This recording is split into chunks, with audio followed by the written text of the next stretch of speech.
Good evening, everyone. Now, there are way too many people in here for that kind of response, so let's try this again. Good evening. Good evening. Oh my gosh. That was great. So, my name is Jordan Costley. I am 16 years old, and I am a junior at Westminster High School. I have been a part of the NAACP for as long as I can remember. I became a lifetime member of the NAACP when I was 13. My family is deeply involved in the NAACP. If you know Bernard Jones, I'm sorry.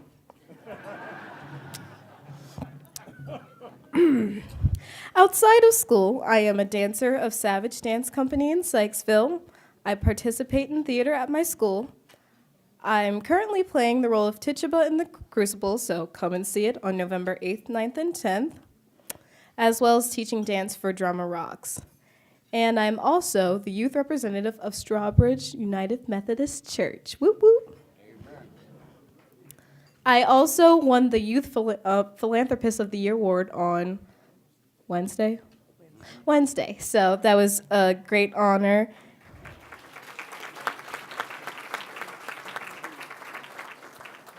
So, enough about me.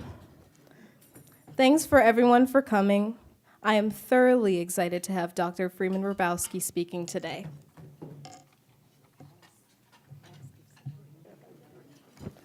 If I could have Jordan and Joseph Brooks come up, please.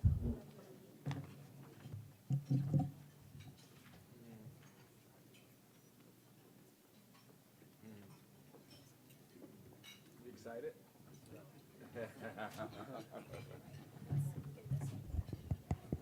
Good evening, everybody. I've never been in front of a crowd like this before, so yeah. I'm sorry. Welcome to the 16th annual Freedom Fund Banquet, and my name is Joseph Brooks, and I go to Gilman High School. I'm currently going to Gilman High School, and last year I was a freshman at Mount St. Joseph High School in Baltimore. I run track and I play football, and I was the 110-meter hurdle champion in the state of Maryland this year as a freshman.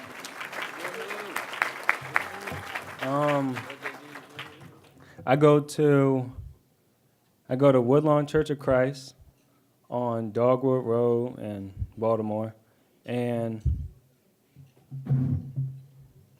that's all I really got to say about me. But I want y'all to know something about my little brother too.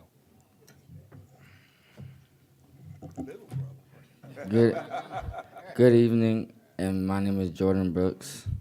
I attend Northwest Middle School. I'm in 8th grade, and I play football for TSA Blitz in Baltimore. And that's it. I said that. I hope you guys enjoy the food, the company, and the speakers who are about to come up and talk about why we're all here tonight, and have a good rest of your night. Thank you.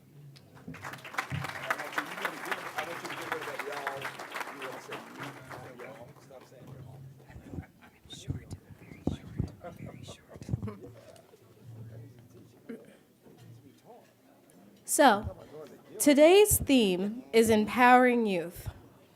Now, when you sit here through today and tonight, I want you to think, what does empowering youth mean to you? Now, all of you are young in one way or another, no matter how old or actually young you are. It is important to think of what you can do to spread youth to your communities. So now I will have you all stand for the Pledge of Allegiance.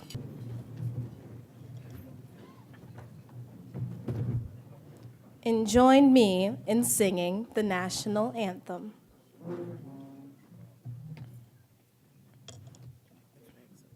know, but I can't sing sideways.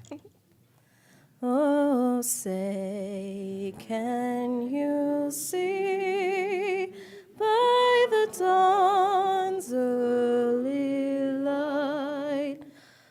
that so proudly we hailed at the twilight's last gleaming, whose broad stripes and broad stars through the perilous fights o'er the ramparts we watched were so gallantly streaming, and the rockets regular, the bombs bursting in air, gave proof through the night that our flag was still there. Oh, say does that star-spangled banner yet wave o'er the land of the free and the home of the brave? Thank you. Thank you. I will now have Pastor Ambassador Blanco Ross Jr. for our invocation.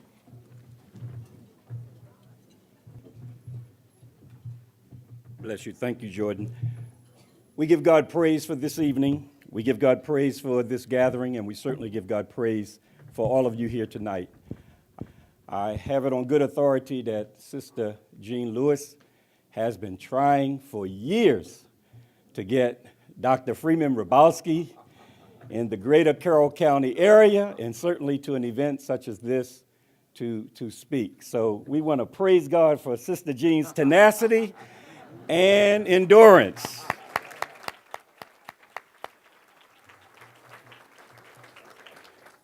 Psalm 117 is a universal call to praise. We'll begin tonight's invocation with this. Praise the Lord, all nations. Glorify him, all peoples, for his faithful love to us is great. The Lord's faithfulness endures forever. Hallelujah. Would you pray with me? Father God in heaven, it is by your great grace and your divine providence that we find ourselves in this gathering on this evening. Lord, you saw this day long before it began. Father, you put all the things in place, even aligned the stars, the sun, and the moon, that we might share in this glorious occasion. Lord, we thank you for this branch of the NAACP, for all that they mean not only to this community, but to the greater good and people everywhere. Lord, we thank you that we are truly one people. We are truly, God, a people from every culture, every tongue, every land, but God, we have one God. And Father, tonight we celebrate not only you, but your spirit with us, your spirit that binds us, your hope that enlivens us, and Lord, your grace that continues to look beyond our fault and provide our very needs. Lord, we thank you for the man of the hour that has come. We thank you for not only all he has been in academia, but all he has been in not only civil rights, but justice everywhere. Lord, bless Dr. Rabowski from the crown of his head to the bottom of his feet. Bless his family right now. Bless the school that he champions every day, the University of Maryland in Baltimore County. Bless all the students that are enriched by not only his leadership, by his wisdom, by his love for you, God, and for knowledge, and by his grace that is evident even by his presence. Lord, we thank you again for Carroll County and all those that have gathered, all the elected leaders, all those that serve in public service. And God, this great number of youth that are here tonight. Lord, your word teaches us, let no one despise your youth, but be an example to the believers. We ask, God, that you not only empower them, we ask that you challenge their minds tonight, challenge their hearts, bless them for their parents and grandparents, their teachers, their bus drivers, their lunch makers. God, bless you for these youth in this county. God bless you for what you're going to do through them from this day forward. Lord, thank you again for Sister Jordan, who just leads us so gallantly. Thank you, Father God, for just this great, great outpouring of love in this place. And Lord, as Jordan said, let us meet a new friend. Let us leave this place unafraid, and let us leave this place with the hope that you give each one of us. Lord, now bless the food that we're about to receive. Bless every morsel. Bless the hands that prepared it so diligently. And Lord, bless us to be a people that you are proud of, not only in this county, but in this nation. Father God, bind us together with cords that cannot be broken. Lord, lead us to that true unity that is only in you. Lord, we bless you, we magnify your name, and we acknowledge your presence in our midst. Amen.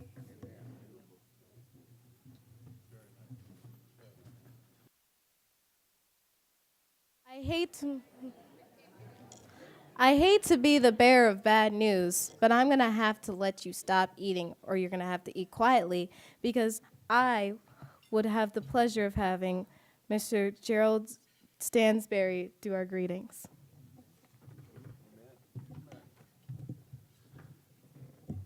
Good evening. Okay, I'm going to make this quick because when I was on the baseball field, my father came up there with the rod because I was holding up dinner. He called me and I didn't respond, so I'm not going to hold up dinner. I learned to move quickly. But I just want to say two things. One, to President Jean and to her husband, John. The NAACP is a volunteer organization, and I want you all to stand and give her a real round of applause for the work they have done here in Carroll County. She deserves every bit of it. I mean, thank you so much, Jean. You've really been an exemplary president for a lot of the chapters. Okay, again, the NAACP is right now focusing on voting, getting out people to vote. We're trying to generate a lot of excitement in this election. We have it's a very important election, this midterm election.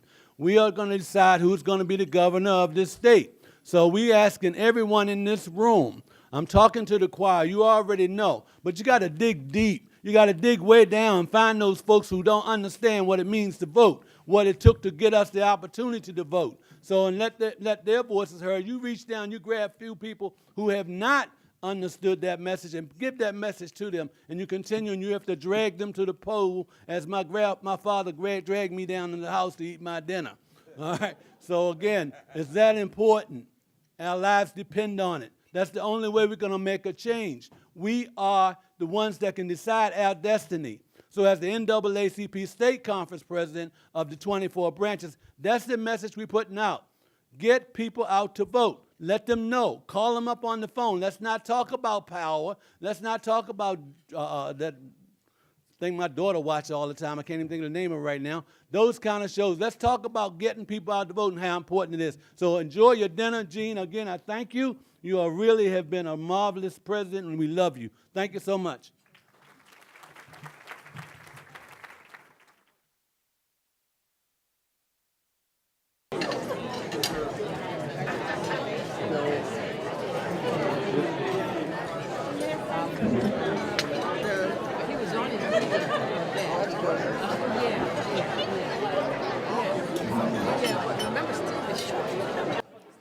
Excuse me, everybody. If I could just have your quick attention, please, that would be wonderful. Getting back into the flow of things, I am blessed to introduce you to the head table. So, to my left, I have the wonderful Miss Jean Lewis.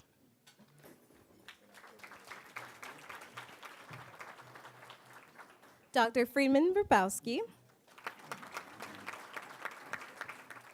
I'm sorry, what's your name? Oh, yeah. That's Mr. John Lewis. Ambassador Belengo Ross. And to my right, I have Mr. Gerald Stansberry and Dr. Razaz Khan.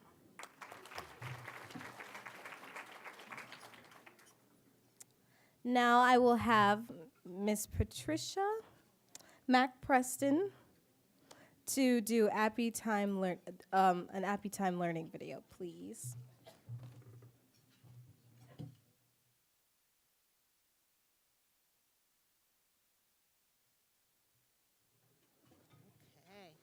Good afternoon, good evening, good night.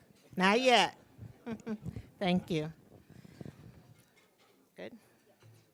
So in preparing for this presentation, I wanted to tell you two things about Appy Time for Learning. It's a nonprofit that we started, or I started, and I want you to know two things. I want you to know our heart and the pulse that runs through our small nonprofit organization. And I also want you to know a little bit about our children that we serve. There they are. Aren't they cute? So our heart, and the saying says a lot about who we are, that God gives each one of us unique gifts, abilities, and passions, and how well we use those qualities to have an impact on the world around us determines how successful we really are. It was 2015, and I retired from 30 years of teaching in Howard County.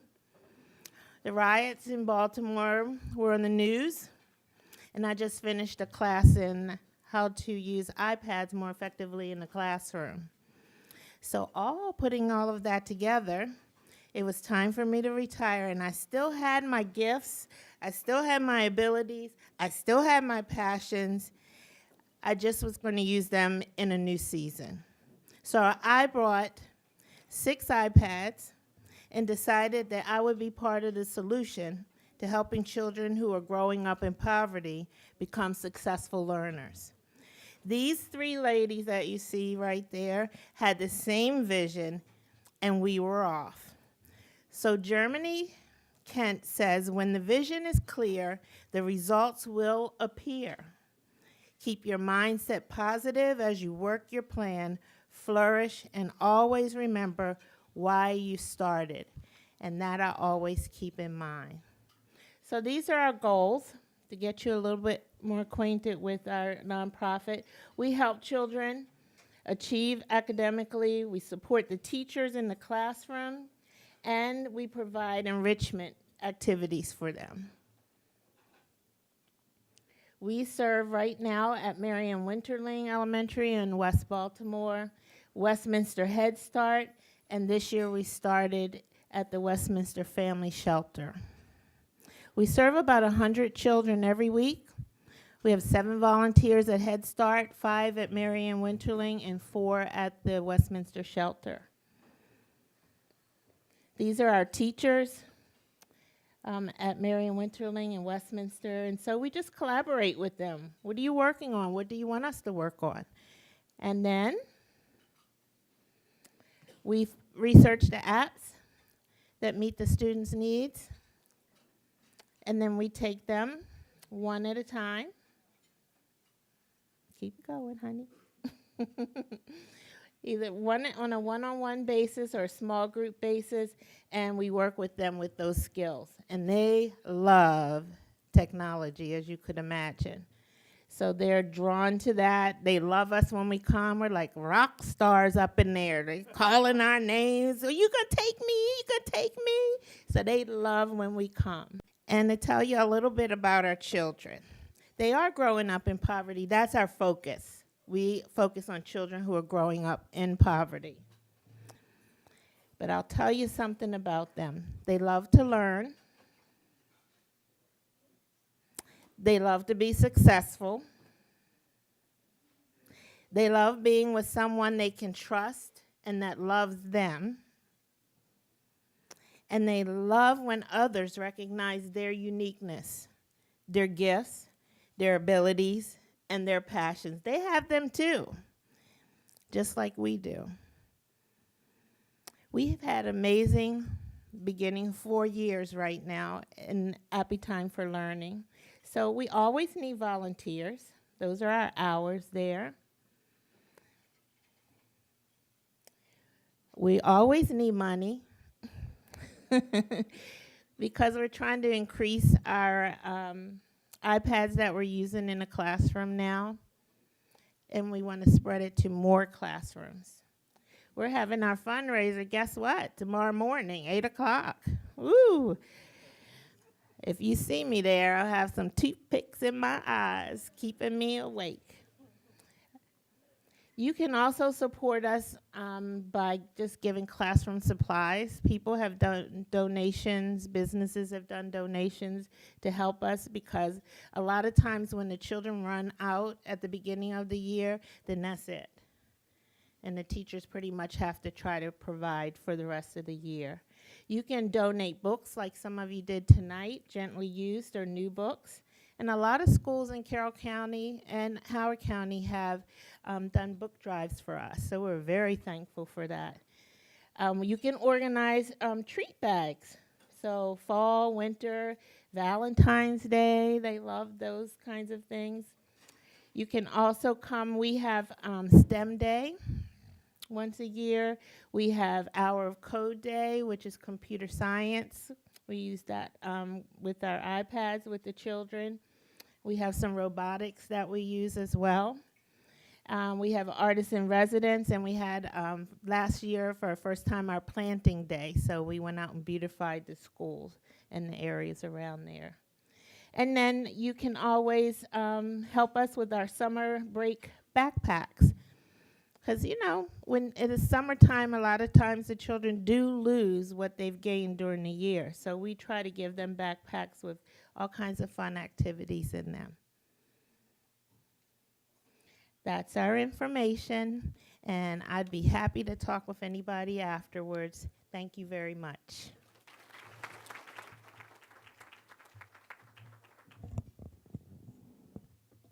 Thank you, Trishi, for empowering youth as our theme represents for tonight. So now at this time, I will have Ms. Pam Zabardino recognize our elected officials and candidates for office.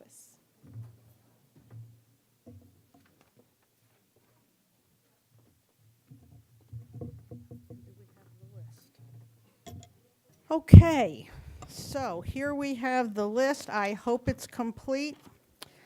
We're starting with, this is in no particular order. It's probably the order that you arrived here tonight. So just want to make sure that we recognize all of the public officials and folks running for office who do a lot of work for the county, and we appreciate the support that you show by coming to this event every year. This event does raise money to provide continuing education grants to young people in the county. So it's one of the things that this goes towards. So we are really happy to see that you're here supporting us. So if you could just stand and wave so folks can acknowledge you. We have Mr. Dick Weaver, who's a county commissioner. Commissioner Weaver. We have Delegate Susan Krebs. Where is Susan? There's Susan. We have the President of the Board of Education, Mr. Bob Lord. There's Bob. And for the first time, our new Superintendent of Carroll County Public Schools, Mr. Steve Lockard. Welcome. We have also another county commissioner, Commissioner Stephen Wance. Where's Steve? There he is. We have Mr. Charles Harrison, who's a former judge of the Orphans Court and a candidate, again, for judge of the Orphans Court this year. Frank Ramies, who is also a candidate for judge of the Orphans Court. Where are you, Frank? There you are. Anita Riley, another candidate for judge of the Orphans Court. We have Paul Johnson, who's a candidate for Carroll County Commissioner. Let's see, is Jim DeWeese here, Sheriff of Carroll County? There's Jim. He snuck in when I wasn't looking. Okay. And Heather DeWeese, who is a candidate for Clerk of the Circuit Court. And we're happy that we have folks from both the Republican and Democratic Central Committees here. We have, if the members can all stand, Larry Helmeniak and the members of the Republican Central Committee. If we have other members, please stand. Okay. And then Don West, Chair, and the members of the Democratic Central Committee in Carroll County. Oh, we're not done yet. Maria Warburton, who is a candidate for commissioner.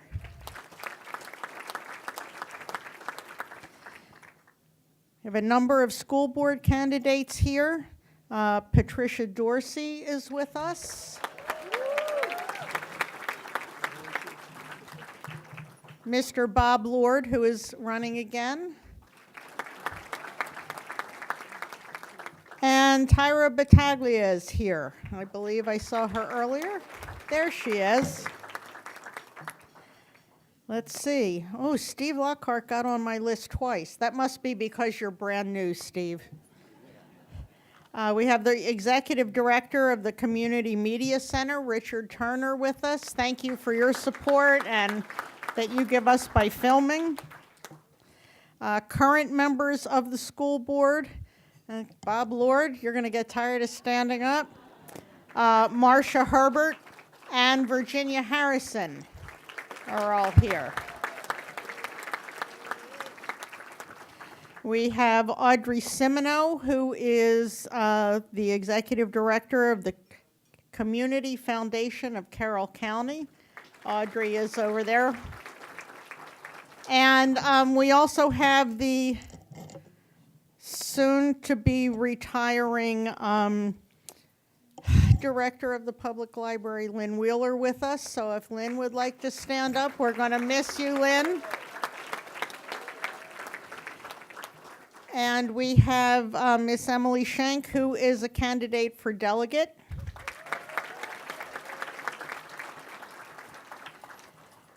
Is there anyone here? Oh, we have, how could I forget? We have the former mayor of Westminster, Mr. Kevin Dayhoff.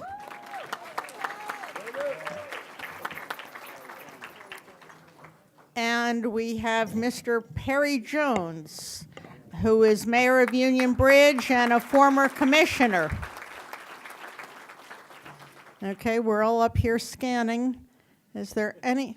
Here's what I heard asked at some. Oh, yes, we have the chief of the Westminster Police, Mr. Jeff Spalding.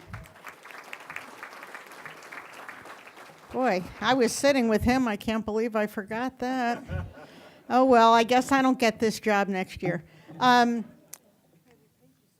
know. You know, the check is going to be rescinded now. We have former Delegate Nancy Stocksdale with us.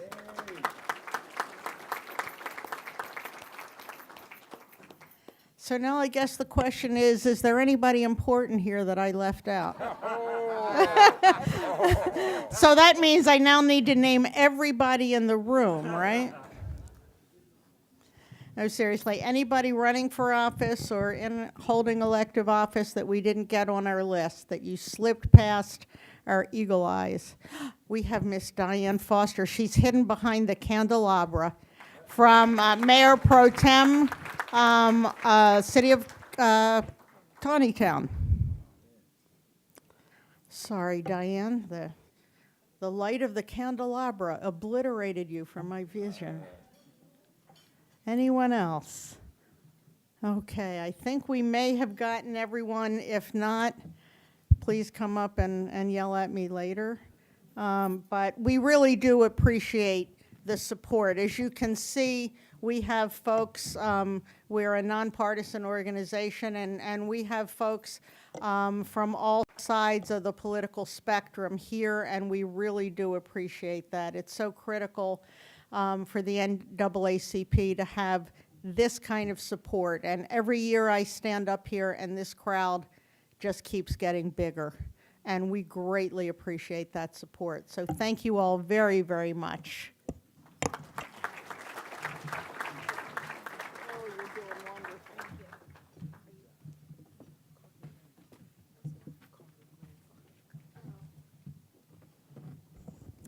Sadly, I have to call up the old man himself. Can I have Bernard Jones up here real quick?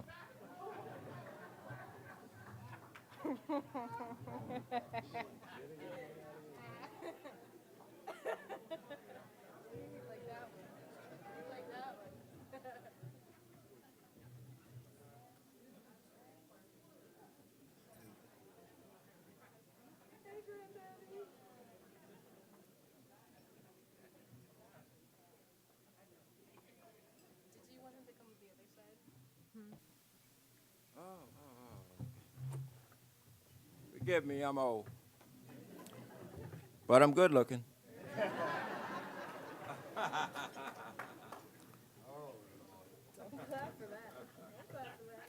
You're next. Okay. I wasn't prepared for this, but I'll wing it because I'm good at that. I'd like for a good friend of mine to come forward. We'd like to give a small presentation to this person who's done a lot for Carroll County. Most of Carroll County folks here and those that aren't here who've ever entered into a library know of something this lady has done. And she's a true friend. She's a personal representative of Carroll County who has made Carroll County great over the past 14 years. She's finally going to join the ranks with me and retire and live our golden years gracefully. So I'd like to welcome to the podium my friend and your executive director, Lynne Wheeler.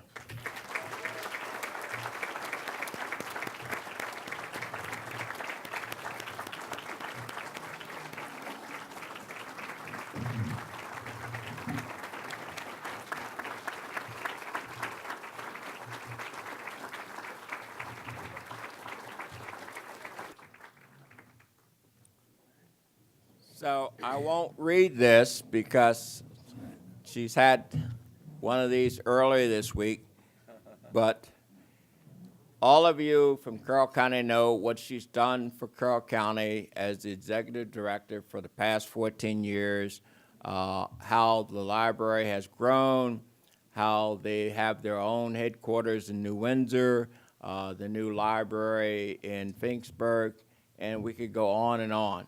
So without further ado, I give to you my friend, your executive director, Lynne Wheeler.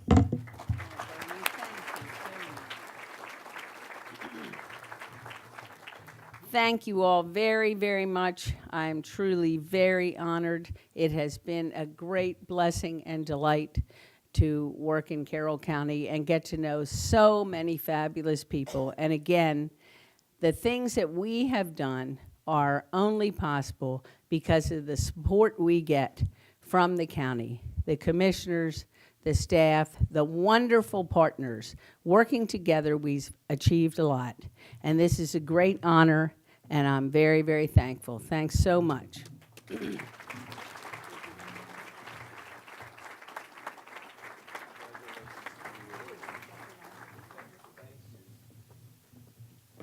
Mr. Kevin Kraft, not sure where I finally found a home for you. Can you come up?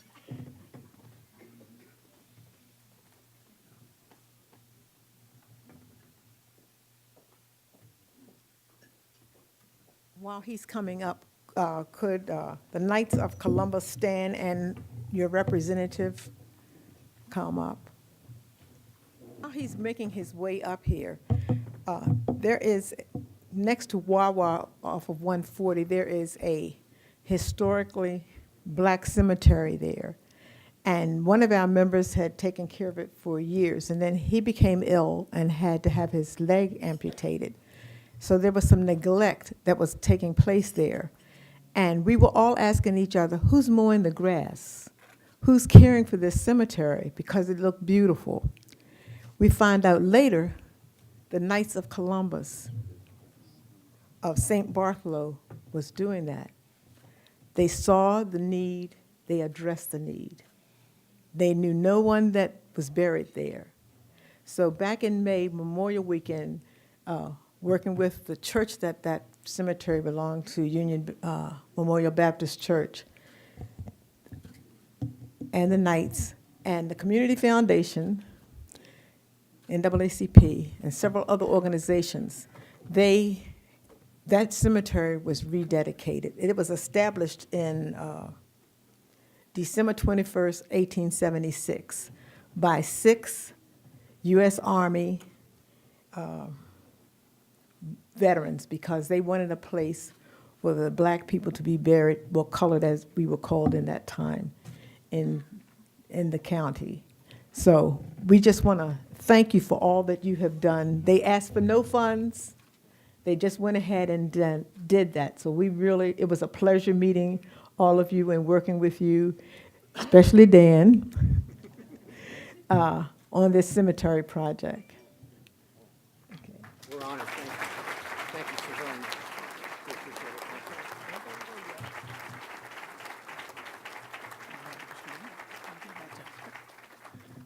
Good evening, everyone. My name is Kevin Kraft. I'm with the Governor's Office of Community Initiatives. And I'm here today representing the Lieutenant Governor who was unable to make it. They're kind of busy, but they're always busy. They're running for things. But it's my pleasure to be here. I'm not running for anything. I was just appointed, so I get free dinner sometimes.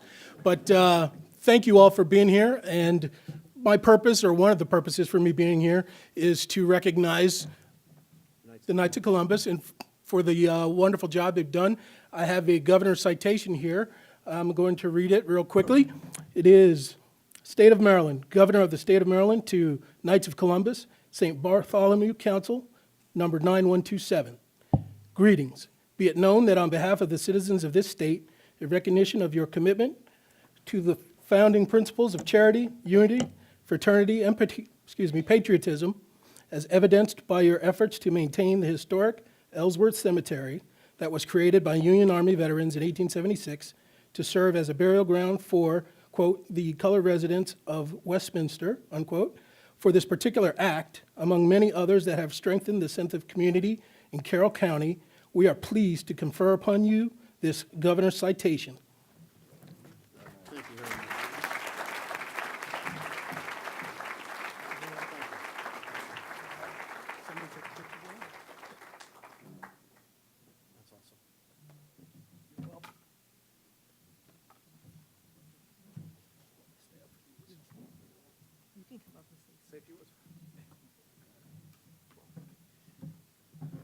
So, as a representative of the Knights of Columbus, we are deeply honored for this recognition. We are a Catholic church. We're a fraternal organization in the Catholic Church. Started many years ago. We're now a worldwide organization. Not many people know about us. We just go about doing the things that we do, and whether it's taking care of the Ellsworth Cemetery, we help out with the Habitat for Humanity. We run golf tournaments and provide funds to NAACP and to Tender Care, the Fisher House. It doesn't matter. There are just millions of activities that the Knights of Columbus supports. We normally don't look for recognition, but we really appreciate this.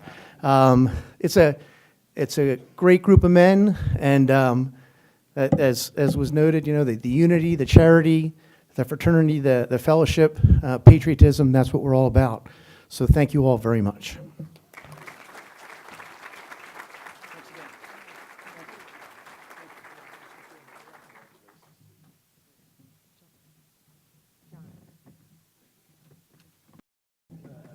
She got an award the other day at the, what do you call that thing? Philanthropist of the Year. And she was, it was well deserved. She's quite the student. She's quite the young lady. She's quite the leader. And the honors bestowed upon her, as I said previously, were well deserved. We're glad to have her hosting the program tonight. And just one more time, I'm going to ask you to give Jordan Costley a great big hand.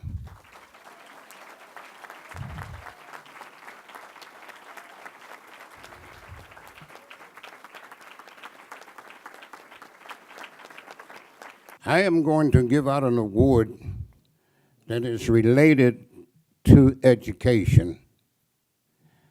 Education and young people just happen to be my passion. Along with Jordan, if you look around the room, you will see quite a few young folks here tonight. Too often, we pick up the paper, we read about somebody shooting somebody that was 16, 17, 13, or 14 years old. Too often we pick up the paper and we read about somebody that age who overdosed. Too often we pick up the paper and we read where some young person has murdered his whole family. Recently in the news, a 13-year-old girl disappeared. All of these negative things grace the front page of the news media. And we attentively sit and become engrossed in that negativity. But not often enough do we pick up the paper and read a story about a Jordan Costley. Not often enough do we pick up the paper and read about Vaughn Palin's children who have participated in a lot of things. We have not picked up the paper and read about the two young men who got up here and gave the welcome. But you see, there's an awful lot of students who do things like this, but we fail to mention. We fail to acknowledge, because for some strange reason, we are drawn to the negative side of our society. For some strange reason, we have to follow the bad boys. We are fascinated by the horrors that goes on in our community. 20 people will pick up a paper, an article, and read about somebody getting shot. 2 people will pick up the paper and read about Jordan Costley. I'm going to get off of my horse now because I can ride that horse all night long. When I became president of the NAACP, my first obligation was to develop a continuing education fund for young, unfortunate, and African American students who were very, very low in the classroom, not academically, but in numbers. Received very few scholarships, though many qualified. I was successful in starting what's known as a continued education fund for branch 7014, which is Westminster. That, from its inception, we had a couple of people who took an interest in supporting, economically supporting, the education fund. Tonight, we want to honor one of those people who unfortunately has passed on. And so far as I'm concerned, he supported education here on earth, and he's supporting education in heaven.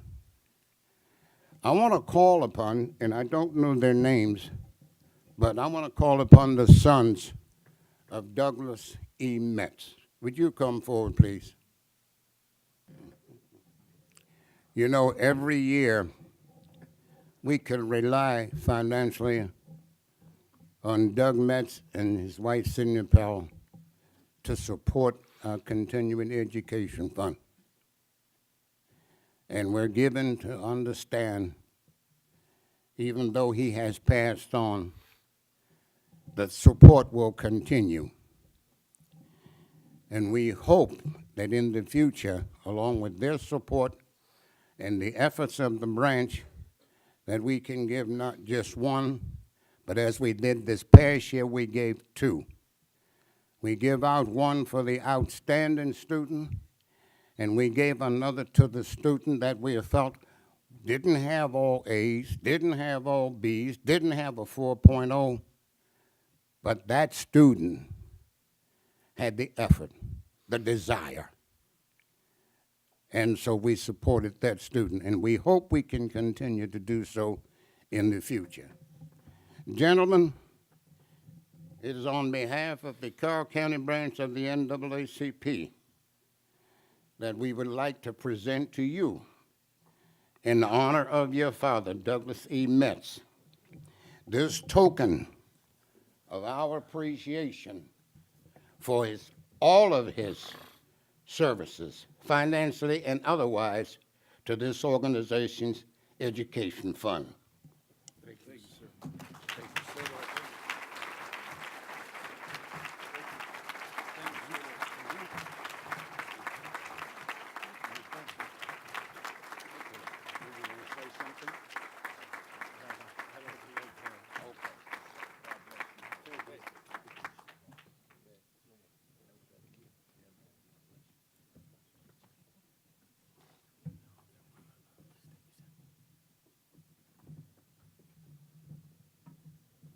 Tamara Powell, Anita Lewis, and Stacy Schaefer, please come forward.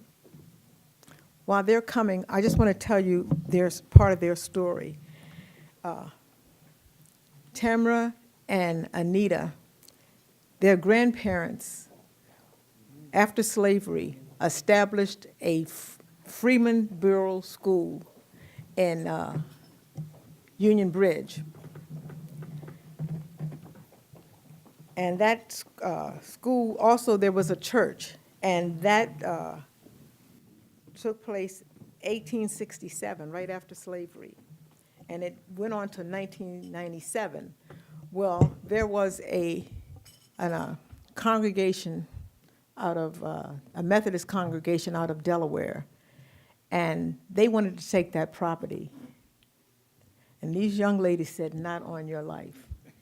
So from 2012 to last year, they fought in court to maintain that school. And their attorney was Stacy Schaefer, who took this case on as though it was part of her life. She took it on and did it pro bono. And we just want to recognize them. Now, one of the things that happened this summer, well, June, I think the 2nd or 3rd, we had a tour, a historical tour of sites in Carroll County.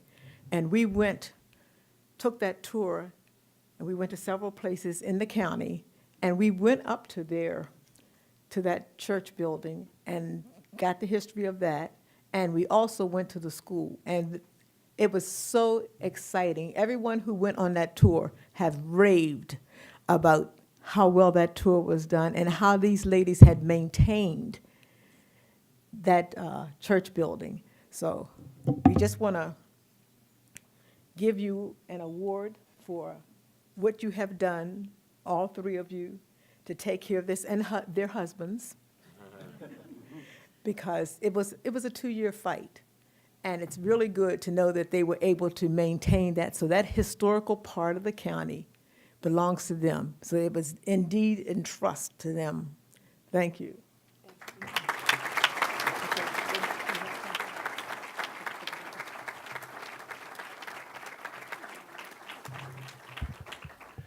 I just wanted to add very quickly, I have citations for each of the ladies as well. They don't have the narrative in them, so I'm not going to read them. But to dovetail on what the gentleman was saying, that is what we at the Governor's Office of Community Initiatives live for. It's the best part of our job, is recognizing anyone who's doing things to better or improve their community in any way. So by all means, if you know of someone who's doing a great job, like our host, bring it to us. I have plenty of cards in my pocket. I'll hand them out. Contact us. We'd love to come out and recognize them. It doesn't always mean a citation. It might just be one of us showing up and smiling for pictures, but we definitely want to recognize them. So thank you for that. And there you are.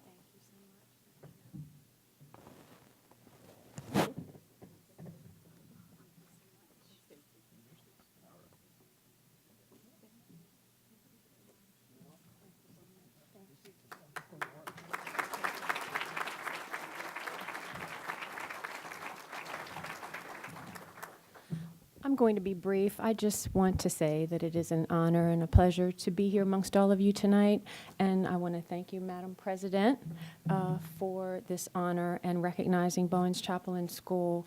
As with anything, we certainly didn't do this alone. We had so much community support, and particularly I want to recognize our Quaker friends at the Pipe Creek Meeting House in Union Bridge, Mr. and Mrs. Bill Powell, no relation, but family nonetheless.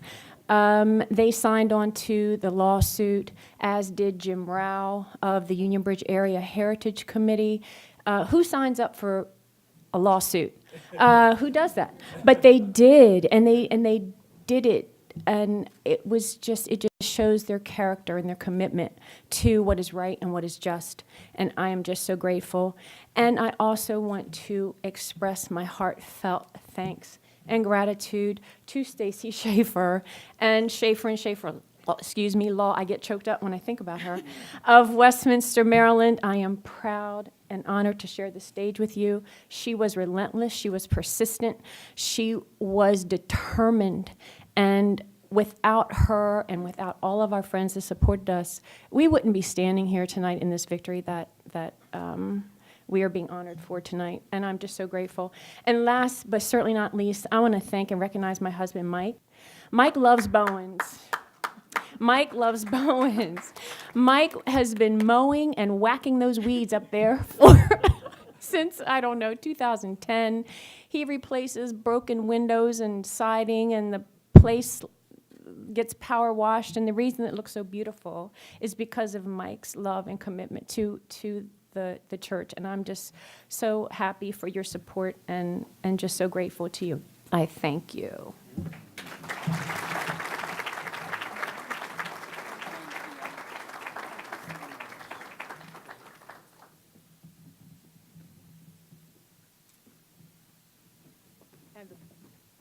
The beautiful decorations we have up here, the lady in the white, our daughter-in-law, is the one who always decorates for us, and she does a fantastic job.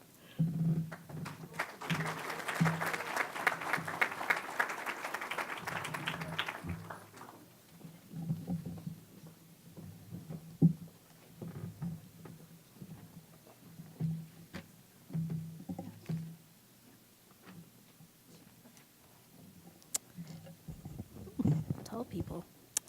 If I could have Dr. Daphne Green come up here for me and sing for me.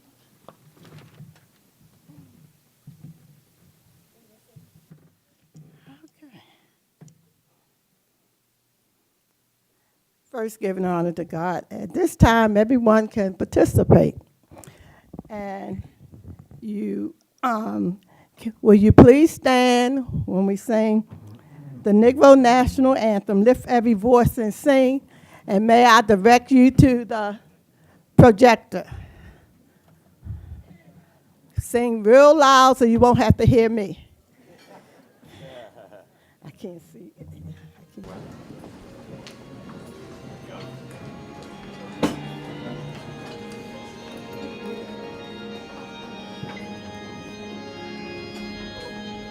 Lift every voice and sing. To every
Now, for our introduction of our guest speaker, we will have Mr. Victor Paylor, a current student at UMBC, speaking on behalf.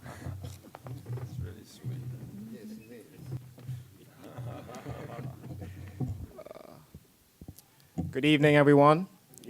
I would like to thank you all for coming out. You guys look so lovely. I'm going to start this how any good hype man would. I'm going to talk about myself, pretty much. My name is Victor Paylor. I am a computer science major at the University of Maryland, Baltimore County. As some of you may know, UMBC is one of the top 10 national universities in both undergraduate teaching and innovation. It is recognized within the top 3.5% of higher education institutions worldwide. And this is the big one, is known for producing more black MD, PhD graduates than any other US school in the country. That means we beat out Harvard, we beat out Hopkins, and we beat out Morehouse University. And the man at the helm of this operation is President Freeman Hrabowski. He is an accredited author of 3 books, chairman of the National Academy's Committee on Underrepresented Groups, chairman of the Science and Engineering Workforce Pipeline, and he is the chairman of the Baltimore Equitable Society. A lot of people don't know this, but he's also an actor. Well, not yet, but he did have an interview in Spike Lee's documentary, 4 Little Girls.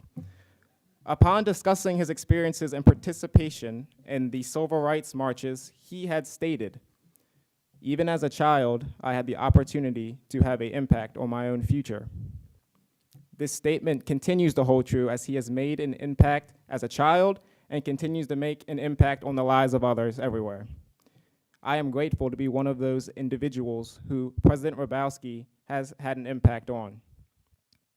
So without further ado, I ask that you put your hands together for the author, the civil rights activist, the president of the UMBC, and the keynote speaker for the night, President Freeman Hrabowski.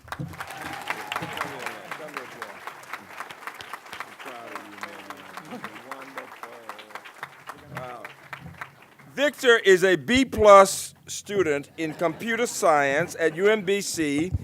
I say it again, a B+ student in one of the hardest majors in America, computer science, competing against the Russians, the Chinese, the Indian, and there he is, brilliant. Give him a big round of applause. Brilliant, brilliant, brilliant. I am so moved tonight. I was listening to the singing of that last song, and I thought about the young men whose father was honored, and I felt them tonight as they thought about their dad. And having lost my parents, I could empathize with them. And as we heard that singing, I couldn't help but remember all the times as a child in church and seeing my parents' faces singing with such hope that I would be okay. And so I say to those young men back there, your dad lives through you. I felt your spirit, and God will always take care of you. Give them both another round of applause. Carroll County, I am moved tonight. You've got so many people here, and it was almost as if it was a time for me to go back through my experience in education from Casey, who's one of the members of the Columbus group here, Knights of Columbus, was actually Casey Stetter. Casey was an undergrad when I was a grad student at the University of Illinois in 1973. And then Blanco was my student at Coppin in 1982. And then you saw Victor right there, so I'm really old, okay? But this is what I want to say. There's so many leaders here tonight. When Susan brought up, Delegate Krebs brought up, Delegate Stockdale, I was just touched because of what I know they have done and will do in education. And I remember always representatives from Carroll County, Nancy, and now Susan, and always knowing she was going to support and will support now, Susan, education for people, for our children, for higher education.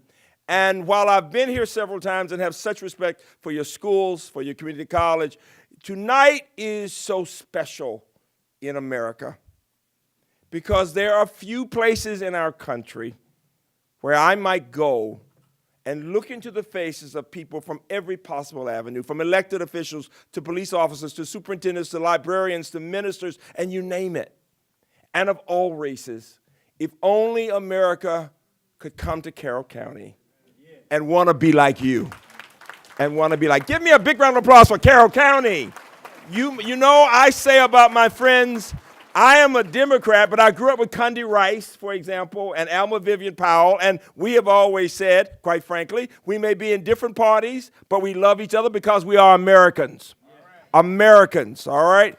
Give me a hand for the idea of being an American. It's very important. And this is what I want you to think about, that the way we think about ourselves as a society, the language that we use, the way we interact with each other, the values that we hold will be so important. We as a society will become like whatever it is that we really love. And so to the Lewises and to all the other people and to Fabulous Jordan and everybody in here, I want you to think with me for a moment about the 50-year experiment since the 60s. My campus was founded in 1966 today, and it was the first campus in our country, in our state, I should say, founded for people of all races. Every other one at that time, it was either black or white. In fact, how many of you in the room remember black and white TV? Uh-huh. Now, how many of you in the room always had color TV?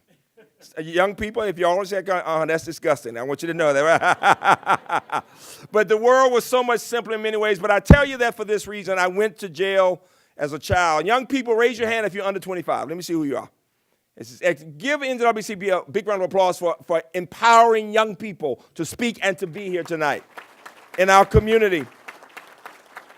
I'm sitting in the back of church, and I hear this gentleman say, if the children participate in this peaceful protest, all of America will understand that even our babies, our young people, know the difference between right and wrong, and they'll be able to go to better schools. And while we had some wonderful teachers, African-American teachers, we didn't have the resources. And when he said that, I looked up and I said, what's his name? Because I didn't want to be there. Who wants to be in church in the middle of the week, Reverend, right? You know, as a kid, right?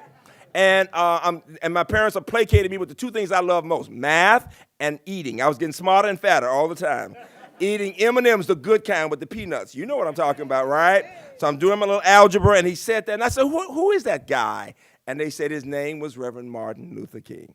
And I was just fascinated because he had said to me something I'd never heard before, that tomorrow could be better than today.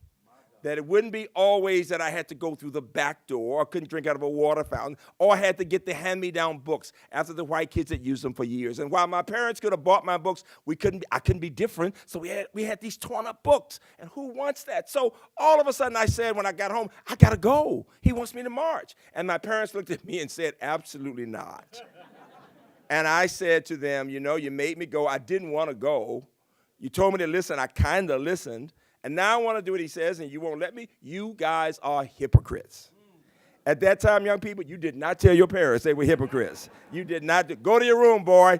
But the next morning, they came in. They had been praying all night, and I could tell my mom had been crying. And she said, it wasn't that we didn't trust you. We didn't trust the people who would be over you, because if you march, you're going to jail. I was 12, okay? And I was scared of the dogs and the fowls. We just started it. But somehow, I was blessed to think I want a better education. I was not a courageous kid. The only thing I'd ever fought in my life was a math problem. I could attack that math problem, all right? And here's the point, that I did go. It was an empowering week in which we were treated like animals. I was in charge of the little kids who were 9 and 10 crying for their mother all week, and they were encouraging the bad kids to beat us up. It was just bad. It was just bad. But it was empowering because in the middle of the week, Dr. King, outside the jail with all of our parents, children in jail because we wanted a better education. And he said this, what you children do this day will have an impact on children who've not even been born.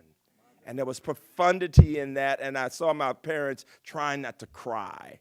And yet, 50 years later, I could never have imagined being the president of a university with students from 100 countries, where people learn how to work together from around the world, where Victor somehow could be studying at any point with somebody from India or China or Africa or the islands or wherever and excel. And what has been the difference in that period? Because I had never been around anybody but children like myself. And this is what happened. We had the legislation of the 60s, the Civil Rights Act, the Higher Education Act, and the world was changed. What percent of Americans do you think in America in the mid-60s had actually graduated from college? What do you think? Take a guess. Anybody? 5. Somebody else? 40. Anybody else? 25%. It was only 10%. Only 10% of Americans had a four-year college degree in 1965. Okay? Now, think about it for a minute. Again, I told you everything at that time was broken down into black and white. All right? What percent of whites had a college degree? I heard 75, 80, 90. Oh my God. You think a lot of white people don't you? That's a joke. That's a joke. Got to put some humor into this thing. Wait a minute. Why am I doing it? Anybody in the statistics people in education, the superintendent said, knows you got to disaggregate the data to see how people are doing. Only 11% of whites had a college degree in 1965, and about 2 to 3% of blacks. All right? Now, how many of you in this room are either the first in your family or first generation to go to college? Let me see your hands. In any room, it's going to look just like that. Now, here's the question. What percent of Americans today have a college degree?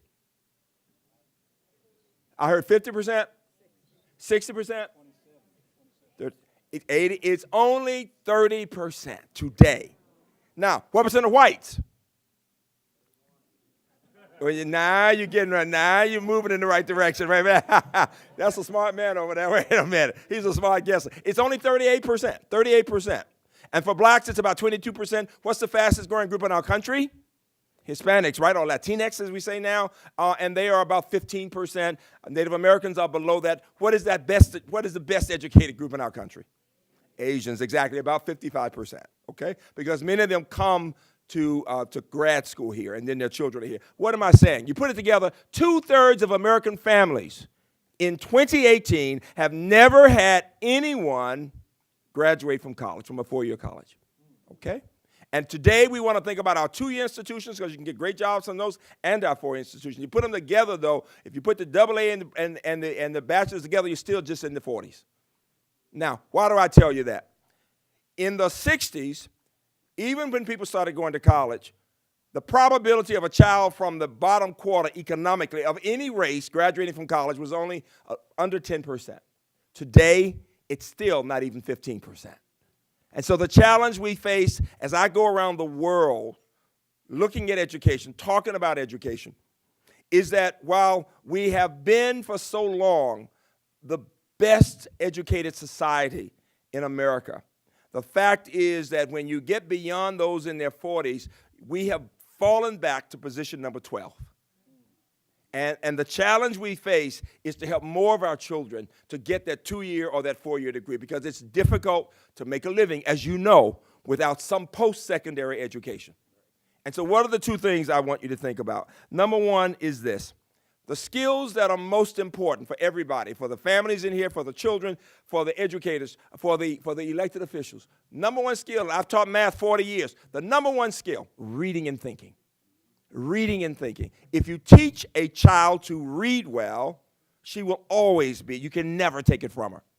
My mother went from being an English teacher to a math teacher. Anybody remember the new math that came out in the 60s? And she was a guinea pig for that. And the reason it didn't work is that we in universities were too arrogant. We came in thinking we could just tell teachers what to do. We didn't really know the children and their behavior. The teachers know children. Give the teachers of America a round of applause. The teachers of America. And one of the things we've learned now at universities is not to go in there being arrogant, but go in as partners so you can work together. Why do I tell you all that? I want you to think about this, that literally large percentages of our population do not read well enough to say 9th grade level. It is a major challenge. And so I want us to think about those reading skills. And then the other part is so many of the jobs of the future will require something in STEM, in science and technology, engineering and math. And you don't even have to have a computer science major. In English and history and philosophy, my students who take perhaps 9 credits in computer science or information systems get better jobs. Because the name of the game is going to be data science and technology in any discipline. And more, you will see all of what we are doing defined by how we either use or are used by technology. I can take you into a room. We are married to the National Security Agency. We're the largest producer. We've got about 1,100 of our graduates there right now. And so we do a lot of work, and a lot of the students come in from the Baltimore, Washington corridor having worked at NSA for a year or 2. And so some of them have security clearances. I can take you into a room, young people on my campus, And if you have a wallet or a purse, I can take you into that room, and that room can talk to you as if it's your best friend. Because from your credit card, okay, or from whatever you've done with electronic, or from your phone, it can know everything about you that you've ever said. Now, that is not the future. That is now. When I was, a lot of times, I was chair of the Obama Commission on Education, so I was getting a chance to be with him in the Oval Office, and you can't take phones anywhere close to that. Just not possible. And when I'm at NSA, I was there this week, you can't, because if you've got your phone with you, you come into my campus place, I can know everything about you you've ever said, ever done, every text. It never is erased. Everything Facebook. So watch what you write, students. Watch what you write. Watch what you put on your Facebook, because you believe it's going to follow you. You get that? Give me a round of applause for that, folks. Watch what you watch, what you say. Because people are watching you when you least expect it, right? And the other part is this. I want students to think about reading and mathematics. How many in the room love to read? Let me see your hands. We love to read, right? How many of you now, I know you're a good religious group. I know it. I feel it. The old-fashioned, I love it. It's like my hometown. Here's the question. How many of you really love mathematics? Okay, it's not bad. You got about 15%, okay?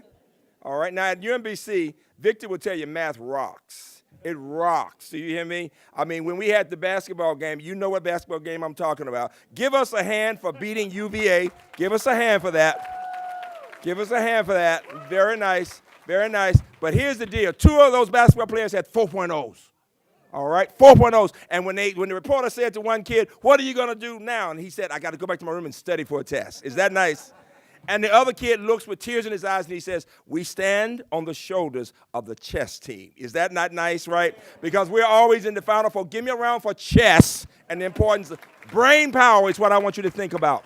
Brain power. And so, young people, I'm going to close in a minute because this is a long night of wonderful things. But you can't keep it. How long do you think college students can concentrate before they fade out? What do you think? Students, what would you ask? What did you say? Oh, you know what? She's just eating cheese. That's what we call when you just, you know, the way, she trying to say what she wants to impress me. Wait a minute, I get that. Wait a minute. Students, what do you think? How long can you concentrate before you fade out? About 5 minutes, right? So you've already faded out on me, right? I get that. But 8 minutes. And that's why innovation means you can't just lecture at people. You got to ask questions. You got to break it up because people get bored. Anybody. How long can an adult, really educated adult, concentrate before they fade out? Somebody said 3 minutes. He telling me he already faded out too. Wait a minute. But it's about 20 minutes. About 20 minutes. Now, the delegates know this. They have to listen to all these people coming up begging for money, saying the same thing, and they're wonderful about being nice to every one of us. Wait a minute. But you know, sometimes at which end in a moment they got to think about something else. I tell you that for this reason. Young people, here are my lessons for you. I want you to think about the importance of reading and mathematics, okay? I'm going to give you a math problem to take home. I do the international math. I work with children from all over the world. And this is a problem I use with CEOs all the way to children. And we have Korean teachers who come on our campus to look at how we do things. And if I ask the Korean teachers, do your children like math? They don't understand the question. Because it's like saying, do you like to eat? It's a part of their culture. But in our society, if you say that about reading, yeah, but math, most people, and mothers, the worst thing you can do is tell your child you weren't good in math. Because as soon as she has a problem, she's going to say, I'm like my mother. So a lady came up and she said, Dr. Brosky, what do you want me to say? I said, just say you still have to learn some more math, right? You know, put it that way. So here's the problem. 6th grade problem, 29 children in the class. 20 have dogs, 15 have cats. How many have both a dog and a cat? I'll say it again. 29 kids in the class. 20 have dogs, 15 have cats. How many have both a dog and a cat? Now, I want you to study it. You can look at it all night. I want you to dream about it. I'm not giving you the answer. Because in other countries, they give people days to solve a problem. The international math is about just that. What group of all the children in the world, 13 and 17-year-olds, when they finish that test, what group is the most confident in saying, we got this? Which country has the children who are most confident? What did I hear? Say it again. China. Usually people say Korea, Singapore. It's America. Never mind the fact that we're in the bottom half from the test. Wait a minute. Well, so the point is we are very confident. We may not know a lot, but we are very confident. Right? But let me tell you, the creativity comes because we do teach our children to be independent and to be able to tell the teacher maybe it's not right. So there's a good part there. But the other part is the word I want to give you. The Chesapeake Bay Retriever's name on my campus is True Grit. It's not about this little kid, this group is smart, and that. It's not about smart. It's about hard work. It's about perseverance. It's about resilience. It's about we fall down, but we get up, okay? And so there's my message to you. Think about that math problem. You can send me an email on it. Tell Victor not to solve it for you, all right? All right? But here's the point to you. I want you to read more. I want you to turn the TV off. I want you to focus on the work, because the people who are going to be the leaders are those who learn how to deal with ideas. And then I'm going to say something that's controversial. In the minority community and many others, we tend to say standardized tests don't count. That's a bad thing to say. Because if you're going to be a doctor or a nurse or a pharmacist or a teacher or an accountant or a fireman, I mean, all these professions require standardized tests. In fact, how many of you have taken the SAT or think about taking the SAT? Students. Guess who wrote the math questions for the SAT? So you can throw eggs at me, all right? You know. And so when people tell you, oh, the test is biased, I think I'm black the last time I looked, all right? I think so, okay? All right? It's about reading skills. That math test is a reading test. Little geometry, but it's word problems. You can never do enough word problems. And these are practical solutions to you. And the final thing is you must believe in yourself. Every one of you. Don't you let anybody else define who you are. Give me a round of applause for that. Don't you let anybody else define who you are. You are so special. Carroll County, let me tell you one last story, and I'm finished. I was walking down the street in Baltimore. My wife and I lived not far in Owens Mills. We loved that area. But we lived in the inner city for years, and in a lovely old home where in a block or two, it was quite middle class and integrated. You got beyond a few blocks, you know how cities are, and it became poor people, poor families. Well, my son always loved all children. And so every night when I'd get home from Coppin, right, I'd have 7 or 8 boys in the house, because he invited everybody to come and have dinner with us. But the agreement was they could only come to our home if they were willing to do math problems. Okay? Now, my son was in school at McDonough at the time. These kids were in inner city schools. They didn't have homework. Okay? Eric had 3 hours a night. All right? And I was pushing him some. But those children wanted to feel loved. And they wanted somebody to push them. And so every night they were there. What we're doing, Doc? Where the problems, Doc? It helped me with my kid because they were so excited, right? And so one day I'm walking down the street years later, and a young man comes by, and he has a briefcase. And he says, Dr. Rabowski. And I look at him, and I look at his face, and I realize I know him. And I said, what are you doing? He said, I have a story to tell you, Doc. He said, you don't know this, but every day we competed among ourselves about who would come out to the car when you came and get your briefcase and bring it into the house. Because we had never seen a man coming home from work with a briefcase. And he said, because I saw you with that briefcase, I found out the only way I could have a job with a briefcase was to get a college education. And he looked at me with tears, and he said, I got that education. There are so many children who don't see hardworking people of every race. Carroll County, you are so blessed. You represent the best of America. America is the richest country in the world. Maryland is the richest state in America, and Carroll County is a very privileged place. It's not to say everybody's rich, but you are blessed to have old-fashioned values.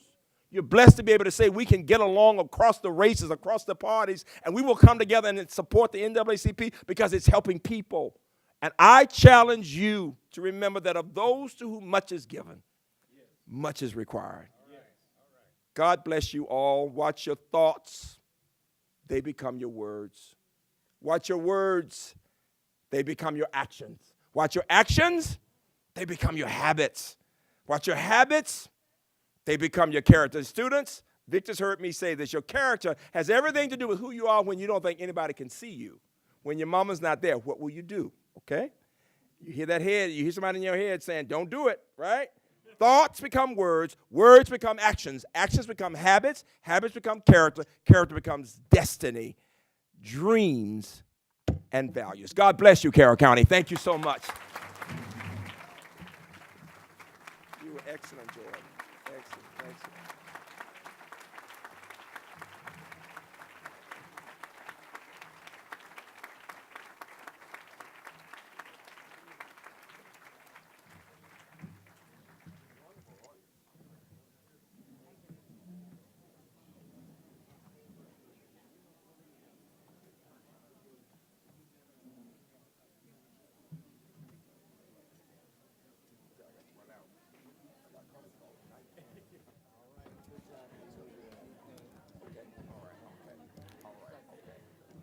Now you know why I pestered Dr. Hrabowski for 14 years to get him here.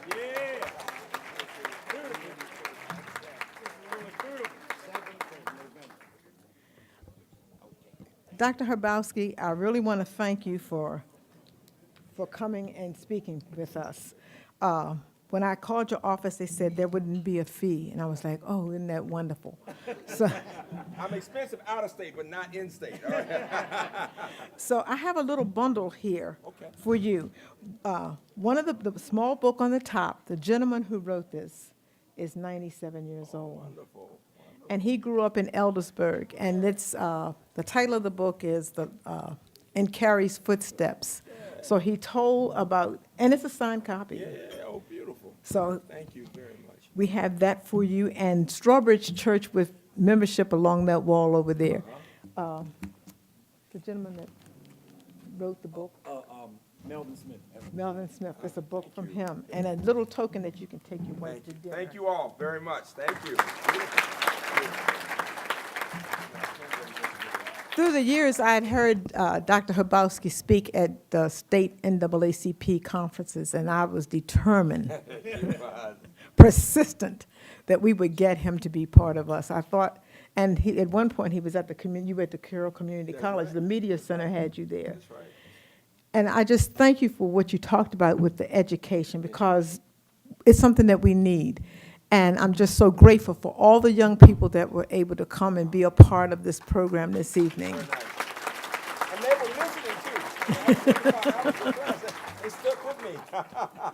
I'd like to thank Carroll Community College. Dr. Ball wasn't able to be here because he had death in his family. And I had seen him Wednesday at the Philanthropist breakfast, and he said, I'm going to be late because I have graduation for the people that are getting... what was it? Adult education, yeah, the adult education. He said, I'll be late, but I'll be there. But he sent word that let me know that it wasn't going to be able to happen tonight. But I just want to thank all of you for having... Can I say something that I want you to appreciate? We have hundreds of students from your county. We got 60 in this year. But the community college here and the school system here are really excellent. If somebody applies themselves, they are prepared to go anywhere in the country. Give the educators of this county a round of applause.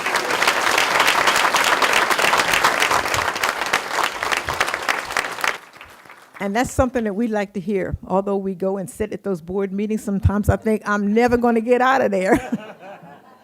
But we go and we voice our opinion and tell things that we would really like to have take place. One announcement I was given, the Carroll County Veterans Independent Project, Red, White, and Blue, on November the 10th, they're going to have a dinner and silent auction to recognize the Carroll County veterans. And this is, the funds from this are going to be going to Carroll County Veterans Service. In case you aren't aware, the old, along 97, the old not Armory, what is that? It's considered an Armory. It's being rehabbed for homeless veterans. And I'm on the board of directors of Point Breeze Credit Union. Our chairperson is sitting back at the back table, and our organization, credit union, was able to give $10,000 toward that activity. So if anybody is interested, there are flyers out in the back. They'd love to have you attend. And I don't want to spend a whole lot of time up here, but I just want to thank everybody. Don't forget to go out and vote. I'll be working early voting on the 24th and the 26th, the 31st, and the 1st of November at the Westminster Senior Center if you want to come see me again. We talked about our continuing education fund that we give every year to deserving students. We'd love to have, if you know a minority student that's graduating, please have them go to their counselors in their school. The applications are there now, I believe. I don't see Patricia. But ask them for those applications, because that education committee just loves reading those applications. Former students of Moton, I saw Mr. Hudson. I don't know if he's still here or not. He's with the former students of Robert Moton, and they give away a lot more money than we do. I think they may be in the category of like having given away $200,000. We've had 3 grandchildren who have received scholarships from them. So I just, we have membership table in the back if anybody is interested in becoming a member of the NAACP. Basic membership is $30. I'd like to thank everybody. And I want to recognize the Fuses because they moved to Frederick and they came back to be a part of our banquet tonight.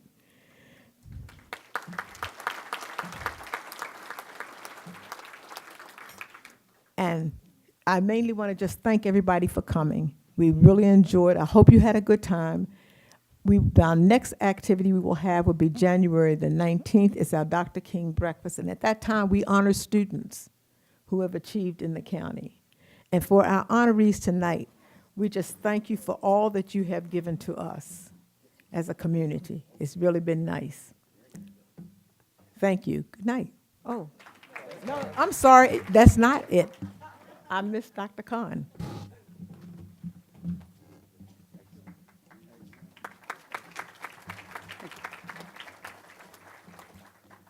Good evening.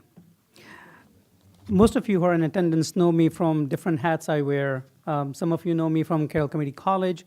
Some of you know me from the STEM initiatives, and some of you know me from the Islamic Society of Carroll County. I'm going to ask you for a few minutes to share 3-4 stories, very short, but hopefully they will resonate with the theme of the night. I came as an undergrad from an Asian country with very little money. I came for an education. I didn't come from an asylum. And the stories I'm going to share with you, only one person in the room knows. So Jean, thank you for having me. Mr. Harrison, thank you for having me. But you're going to hear this for the very first time, other than my wife who's here. I didn't have money as a Harvard graduate. I was a Harvard student, a prestigious Afro-American school in Washington, D.C. I didn't have money for food. I would ration off, believe it or not, ramen noodles.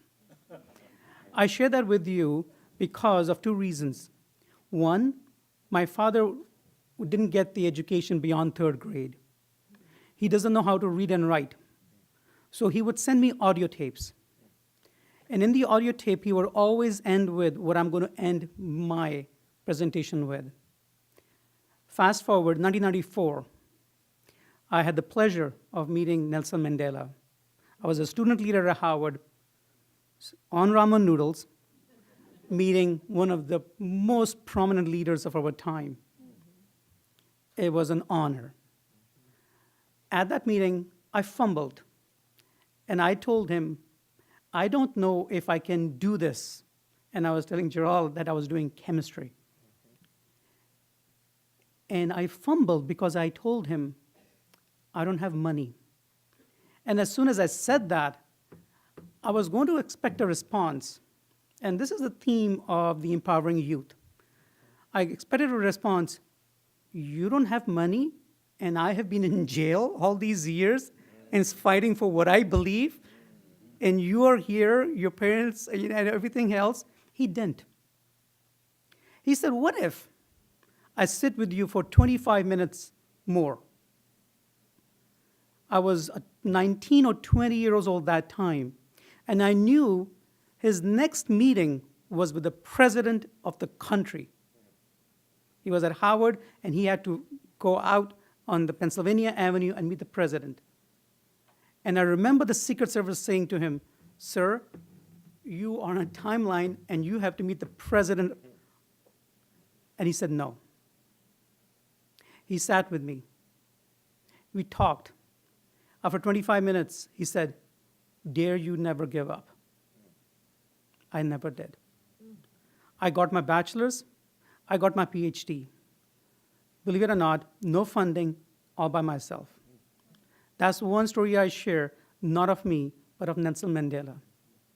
The second story I'm going to share, and I'm going to keep it somewhat scripted.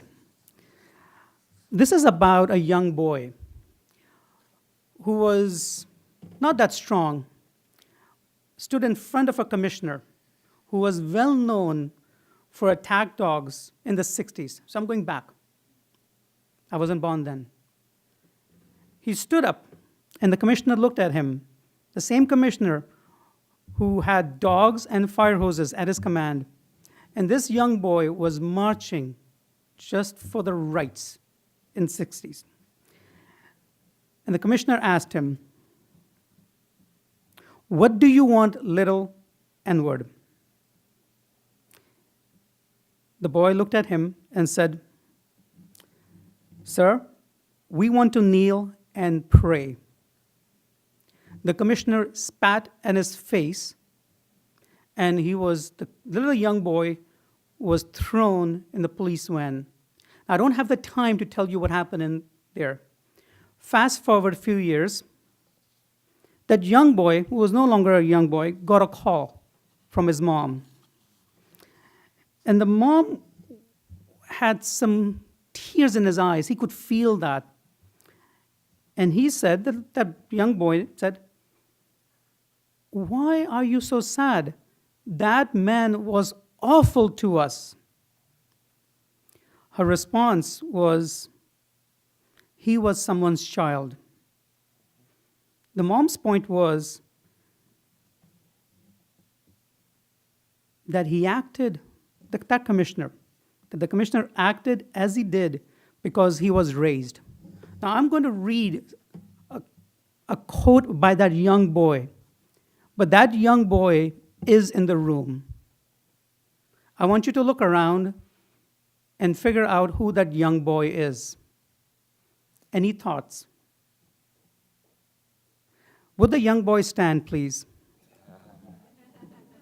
That young boy who was spat in his face, thrown in the police van, at a time when the system didn't allow him to progress, is now the UMBC president.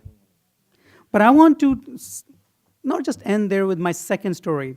I want to end with Dr. Habowski's word about education, and I want the younger generation to listen to this one. I've often thought about that moment of mom's call. It was my mother's way of giving me her faith in life itself and in humanity, but it was also her way of saying, put your own experience in perspective. Part of being educated, and this is what he was talking about, and this is why we are here, part of being educated is being able to give context to whatever experience you have had. Those who are able to do that can think more clearly about the issues they face and ways to enable change in the world.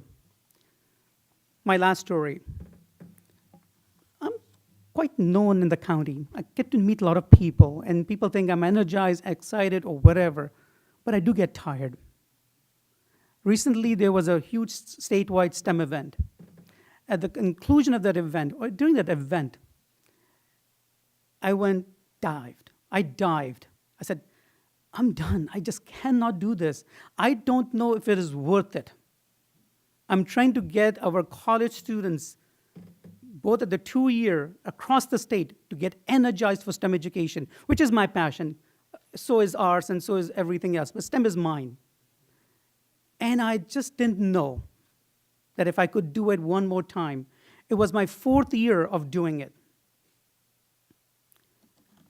Unknown to me, and meeting him for the very first time, words matter, and you heard him say that. And I brought something with you that is as dear to me as my father's first audio tape that I'm going to end with. It is a book by Dr. Freeman Habowski. And I'm not saying that because he's sitting here. The words that he wrote, that no one had ever said that to me. In my 4 years of running the statewide STEM conference, to my friend Raza, you are a visionary leader. Does anybody know what that means to me? Everything. What you heard were 3 things. 1, someone who could have ridiculed me didn't. Chose to sat with me, left out the President of the United States to sit with a 19-year-old while the Secret Service is trying to pull him out. Number two, you heard a story about a young child who spat on, but his mom says no. Put a positive spin to it. And third, I stand before you as I believe I've done my duties at the college as a community member, and yet a word written by a friend changes the entire perspective. So what am I going to end with? I'm going to end with what my father said. As a Muslim, and I didn't want to do this in a religious manner, but as a Muslim, we must start any good deeds with Bismillahir Rahmanir Rahim, which simply means, in the name of God, the most compassionate and the most merciful. And then the words you might have heard, Assalamu alaikum, which means peace be to you. In essence, that is my presentation. Merciful, compassionate, bring the peace tidings to you. Now, I end with what my father, who couldn't read, who had only had third grade education before the system took him out, had said to me on every audio tape. It is a very short verse from Quran. And it is not the language of Arabic that I don't know, or it's not the religion, but those three words resonated with me to the day that I'm an educator. And I am now the president of Islamic Society, where I'm trying my very best, despite the toughest struggles in this county, to educate our young Muslim kids to be the model citizens. Those three words that helped me for about 25 years by myself, being the only person in this country with no family whatsoever, that my father would always say was Rabbi Zidni Ilma. Three words. What does it mean? O Lord, increase my knowledge. O Lord, increase my knowledge. O Lord, increase my knowledge. What it simply said, that I had to get an education. And not just get an education, but it was my duty to move that forward on, to pay that forward on. With that, I say it again, Rabbi Zidni Ilma. Thank you.